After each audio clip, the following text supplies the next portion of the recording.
On top of all that, she is a diplomat. She's a Canadian minister, so presumably she has a diplomatic passport. It really doesn't make sense that the Trudeau government wouldn't just be able to prioritize the fixing of this problem, saying, you know, this person is a cabinet minister, they need to travel on international, on official business. You know, fix a problem right now. Instead, 14 months later, and first of all, her office is refusing to say whether or not she's traveled internationally since this scandal broke and what passport she's using. That's so bizarre that they would be so secretive. I mean, if someone were to say, Ezra, have you left Canada? I'd say yes or no, or I might say none of your business. But if she's a cabinet minister for the country, it is our business by definition. They're just refusing to answer. How could you look more guilty than not even answering such a basic question?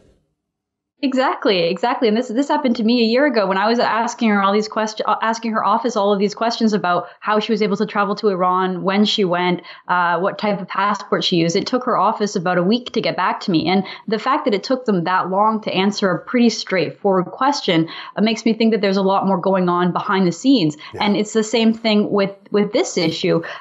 Essentially, the stories that we're reading are saying that in order to get a new passport, you have to have documentation. So your citizenship papers or your birth certificate that matches the information that you want on your passport. So it makes me wonder, perhaps it's because there is more problems. There's deeper problems when it comes to her, obtaining her birth certificate and going back and finding her citizenship papers. And remember, Ezra, there was also an issue because the Trudeau government was routinely stripping citizenship, revoking citizenship from individuals who had lied and cheated to become Canadian citizens. And so there was an appearance of a double standard. If Maryam Monsef had done the same thing, if she had applied to come to Canada with false information, she would never confirm whether or not the information on her citizenship application, her refugee application, was false. But given this delay, I mean, it's looking more and more like that perhaps is the case.